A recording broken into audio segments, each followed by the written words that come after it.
Welcome to State of Unity Podcast, where we talk with people who used to live the ordinary and are now living in the extraordinary.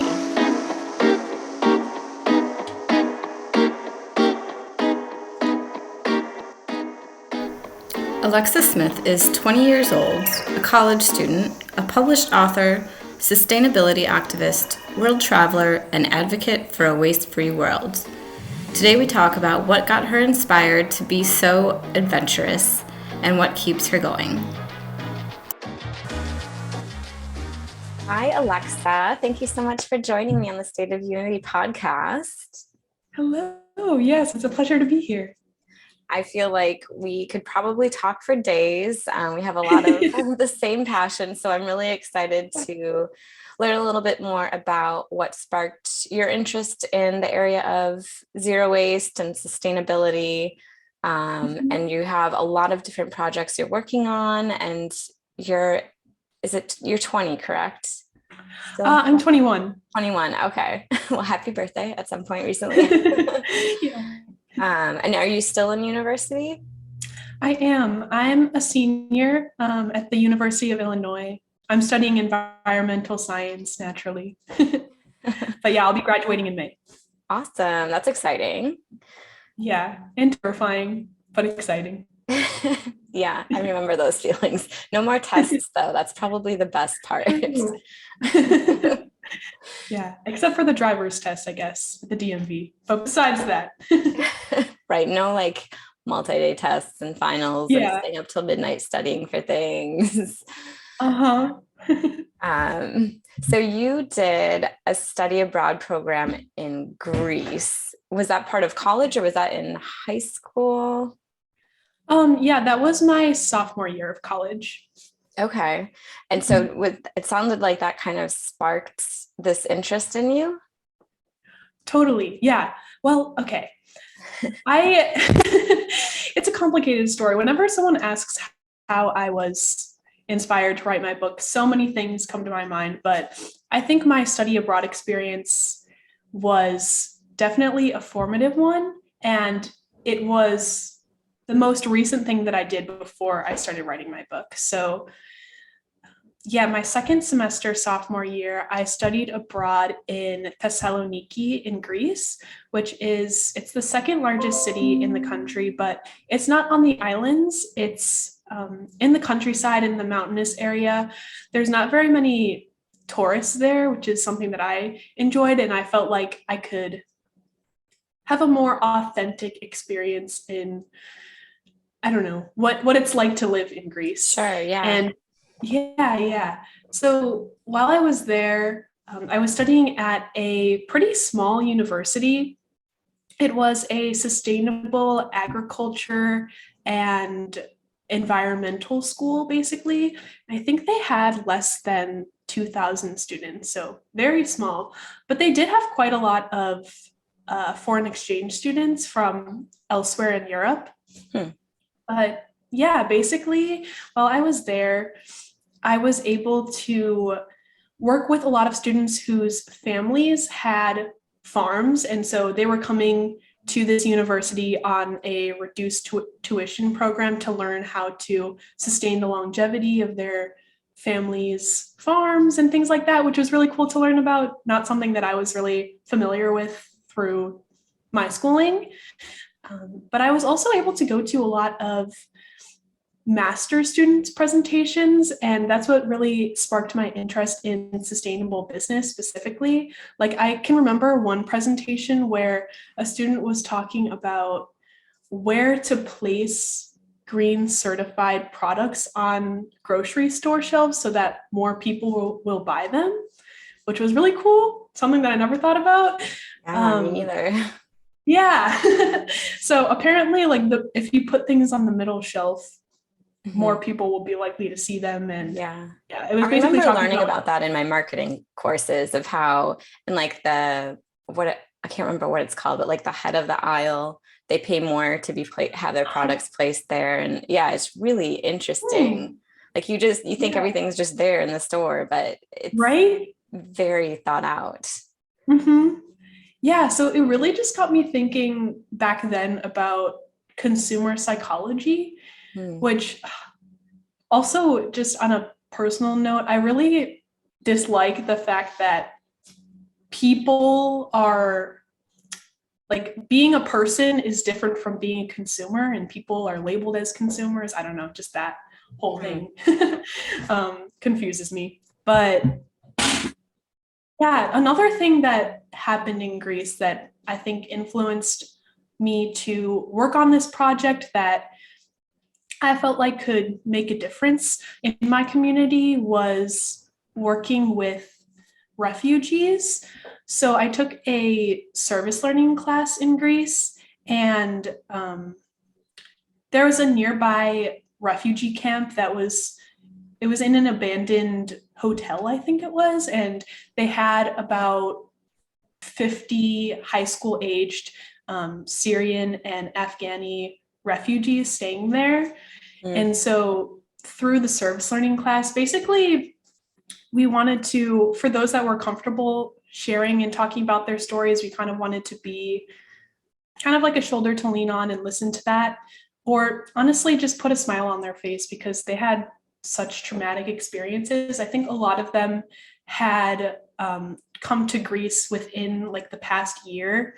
So yeah, I honestly didn't know there was a refugee crisis in Greece until I started taking this class, and I watched a documentary called 4.1 Miles, and it's just devastating to hear about kind of that whole situation. So I'm not sure if you're like very familiar with the refugee crisis situation, but basically, for citizens of the Middle East that are trying to leave, a lot of them come to Greece on boats or through other, maybe they just swim, but they enter Greece because it's the closest entry point into the European Union. But at the same time, other European countries are not willing to accept refugees, which has left a lot of them that are stuck in Greece to get visas or other ways to migrate throughout the European Union. And so it's caused a lot of financial and, I guess, political distress in the country. And there's not a lot of places for refugees to go. So yeah, it was really incredible to work with these people who were dealing, I mean, they were refugees themselves, and just hearing their experiences was really formative for me. Mm-hmm.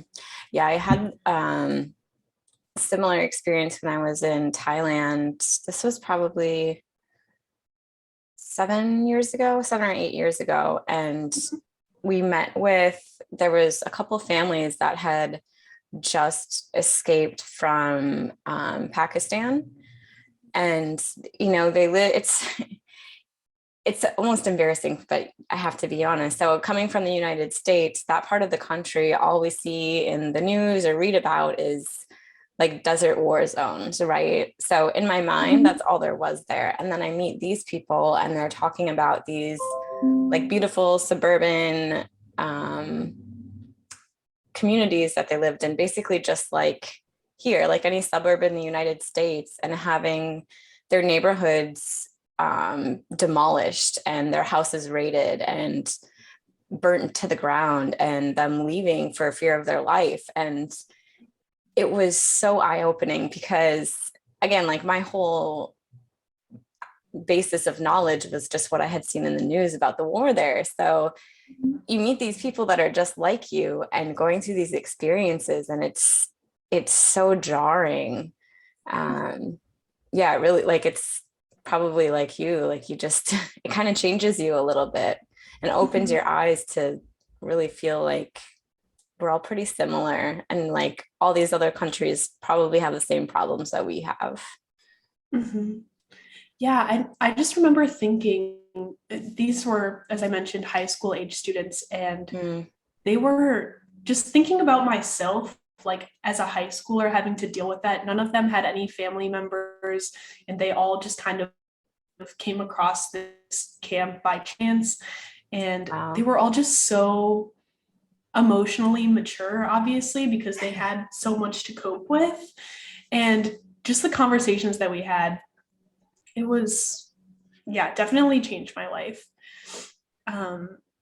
But yeah, so I guess like how that kind of relates to my book was it made me want to do something more through my education, to change my community and take action on the issues that I'm passionate about. So although I wasn't able really to work with refugees in my community, something that I really care about, obviously, is the environment. So, and particularly zero waste. So I remember my freshman year of high school, I did a research project where I laid out this booth on our main quad of waste, and some of it was recyclable waste and some of it had to go to a landfill. And so we asked people passing by to sort it into whether or not it could be recycled.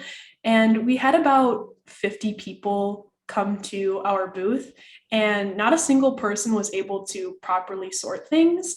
And so I think that when it comes to environmentalism and sustainability, a lot of people think of recycling as, oh, everyone knows that we should be doing that, but not everyone knows how to do that. So yeah, that's kind of how I got interested specifically in zero waste. That's interesting. So do you feel like when you came back to the US after your study abroad, did you have kind of a different view of life here? Definitely. Well, so also I came back to the US. So this was the start of the pandemic. So I was sent home in the middle of my study abroad program to come home.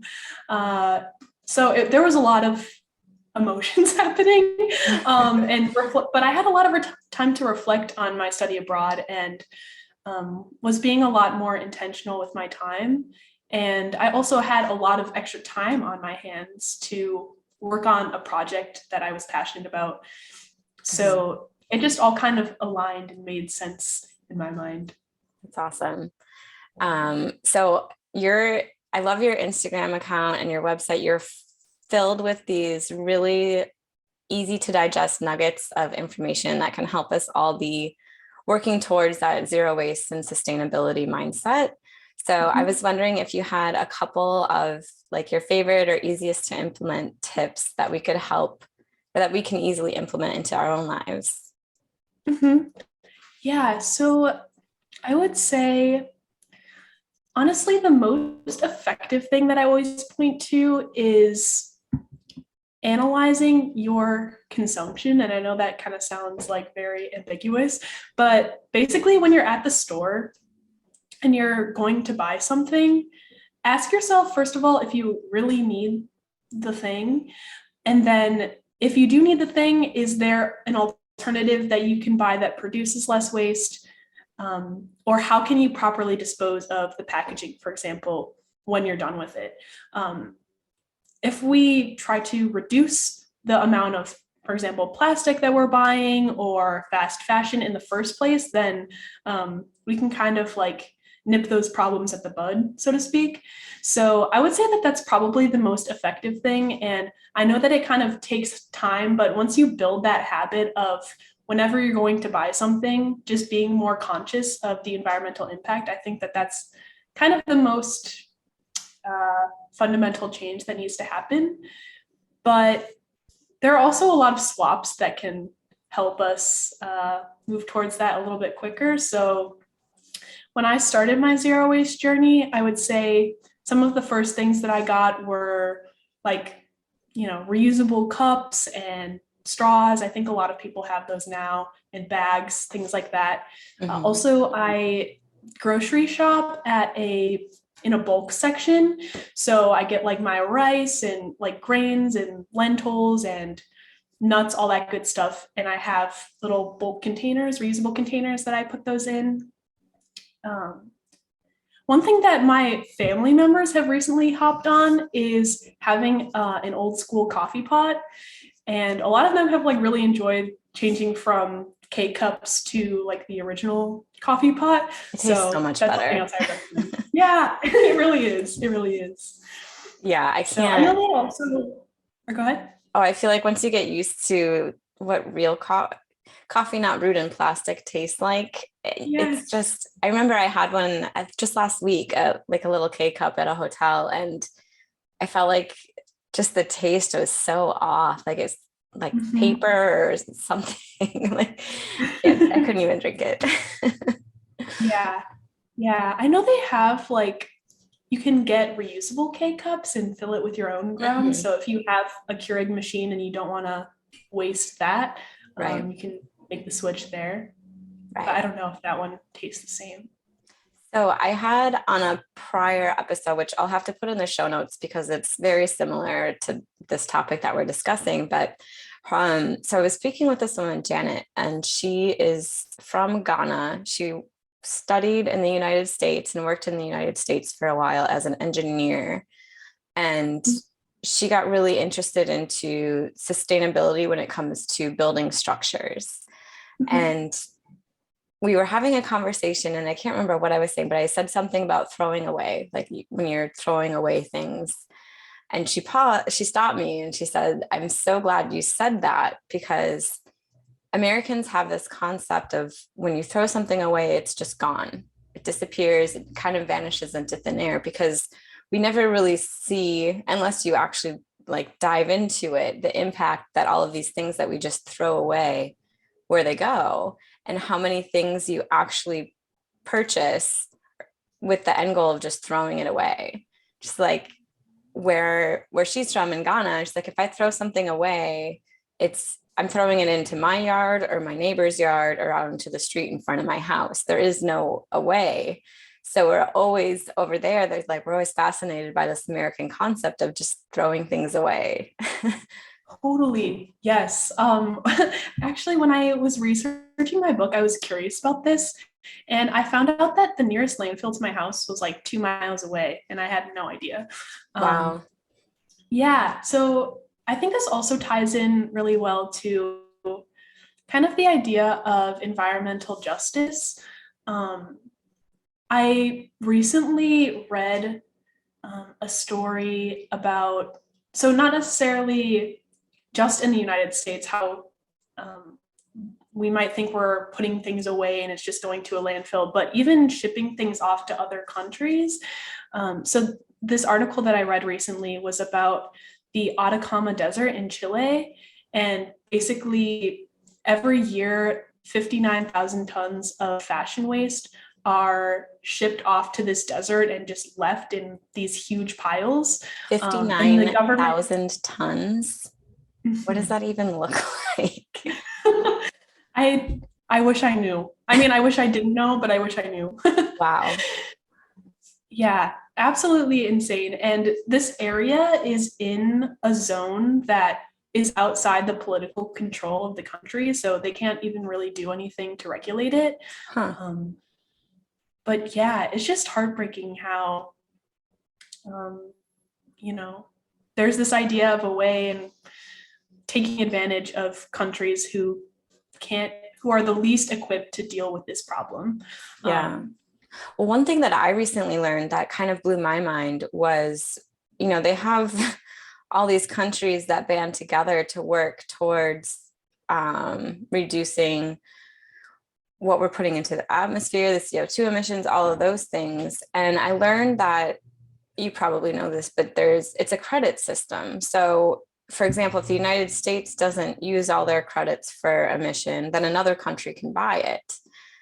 And so I mean, I kind of understand the concept of, as a globe, we're only emitting this much into the atmosphere, but I also feel like it kind of reduces. So for a country that does have the ability to make those changes, there's no incentive to make the changes, because you can just continue to buy the credits from somewhere else and never really make any changes.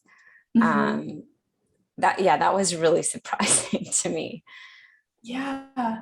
I wonder also, like, just talking about that, how exactly that's measured. Like Yeah, coming from, it's a there's great so many question. sources of carbon dioxide. Like how do they know how much each country emits? Yeah, that's a great question. So I wanted to ask you too, because I saw you had a lot of really interesting posts about just with holiday stuff, and obviously between Christmas trees and Christmas gifts and stocking stuffers and candy and all these things that just produce so much more waste. And one thing that I've always kind of thought about is if a real tree or a fake tree is better. I've always leaned towards real trees just because I assume anything that's not made in a factory is probably going to be better for the earth. But what's your consensus on that? Yeah, so I originally thought this as well. I think there's like a couple considerations to keep in mind. So if you already have a plastic tree, it's worth continuing to use it just so that it doesn't get sent to landfill. But if you're making a decision to buy a Christmas tree for the first time, it's great to buy a real tree because in a lot of cases, these plantations, the farmers will plant additional trees once they cut one down. But that's definitely worth looking into if for some reason your local Christmas tree farmer is just deforesting the land. Obviously, that's not great because these trees serve as carbon sequestrers and they help a lot with soil erosion and things like that.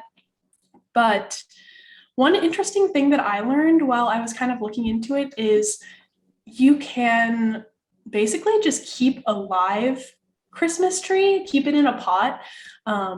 And so you can like put it back outside once you're done with the Christmas season and continue to use the same tree every year. So I think that's a great alternative. I personally have not done that. Unfortunately, my family has had plastic trees my whole life. But in the future, Yeah, looking that's a fun idea because then you could even continue to decorate it for each holiday, which I've seen a lot of people do. I think just the boredom of COVID and lockdown, but I've seen a lot of people doing that over the past year.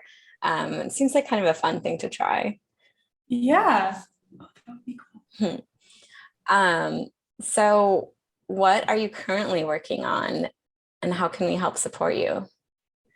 Yeah, so my most recent project is I'm working on a podcast myself. So it's called Regeneration. And basically, I am working with a woman named Sharon Silberman, and she works on the Textile Waste Advisory Board in New York City. So she actually started off working in the design industry for I'm blanking on the company name, but basically like a Macy's or something like that.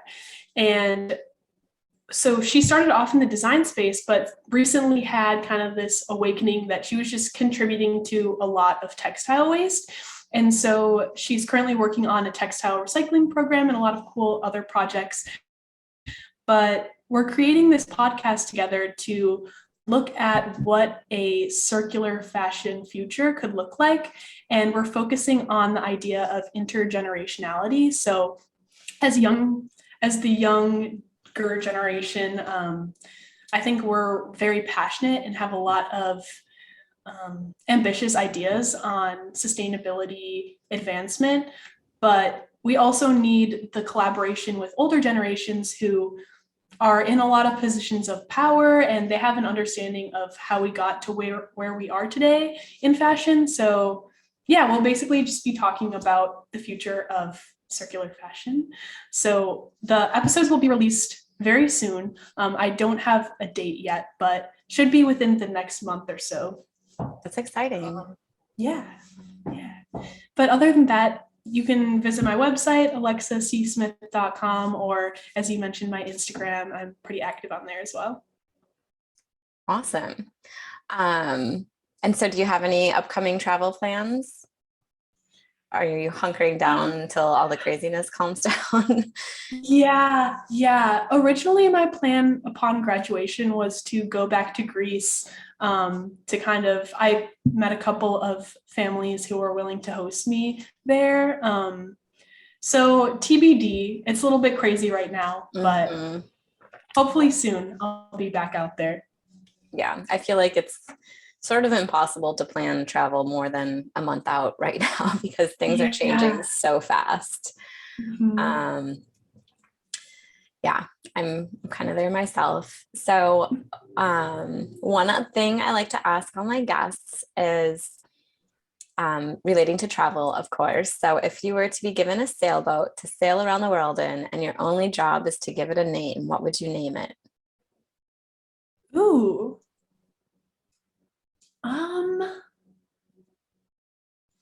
Actually, that's interesting. Yeah, there's a circular economy nonprofit organization called the Ellen MacArthur Foundation, and their founder started off as a sailor, and she broke records for circumnavigation, and had a lot of really cool sailing experiences, and talked about how when you're on a sailboat, you have to really conserve your resources because you're packing for months of sailing. So yeah, I think I would name it after her. I would name it Ellen. Love that. That's great. Yeah, that reminds me, I've read some really cool books about people who have done that, like a human-powered circumnavigation of the globe. And Yeah. I'm pretty out there with some of the extreme activities that I do, but something like that, I mean, to just be in the middle of the ocean with nothing but the wind to get you across, I don't think that's for me. Power to that. It's an amazing feat. I cannot even imagine. So thank you for working so hard towards the mission and sending such a great message of positivity. And I think one thing, for a lot of people, it's just the awareness and the simplicity of the information. And you do such a great job of sharing easy tips and tricks that I think everyone can easily implement into their lives. So keep up the amazing work on that. Congratulations on finishing your senior year soon, and hopefully Greece is in your future this summer. I hope so. And yeah. Thanks for listening. Don't forget to like, subscribe, and share with someone who may enjoy. Check out stateofunity.org for upcoming trips. Hopefully, we've inspired you to live life extraordinary.